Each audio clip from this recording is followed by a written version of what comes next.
Main article. Eucharist in the Catholic Church. Concelebration is the presiding of a number of priests at the celebration of the Eucharist, with either a priest or bishop as the principal celebrant and the other priests and bishops present in the sanctuary assisting in the consecration of the Eucharist. The concelebrants assist the principal celebrant by reciting the words of consecration together with him, thus effecting the transubstantiation of the Eucharistic elements.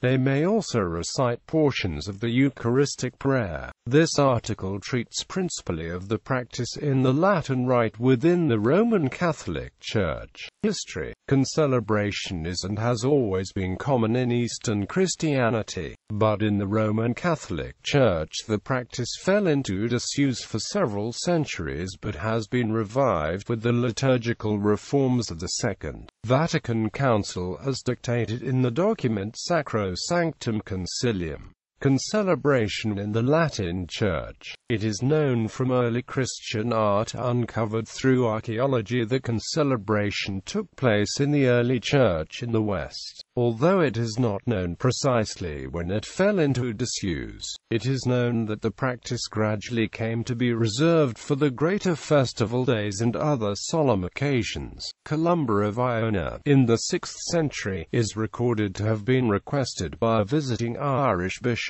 in disguise to celebrate Mass with him. The 619 Council of Seville ordered that priests could not concelebrate Mass with a bishop present. According to Pope Innocent III, the cardinals in Rome still concelebrated with the Pope on certain feast days. It is known that from the medieval period, by the Second Vatican Council, there were only two occasions when concelebration took place in the Roman Rite. 1. At the ordination of a priest, where the newly ordained concelebrated with the ordaining bishop, and 2. At the consecration of a bishop, when the newly consecrated bishop concelebrated with the consecrating bishop. The liturgical reforms which took place following the Second Vatican Council included the provision for the return to the practice of concelebration of Mass. An example of studies in the immediate post-conciliar years regarding the matter of this liturgical practice is the volume of essays by a distinguished group of Roman Catholic churchmen titled Théologie et pratique de la Concelebration. Thus,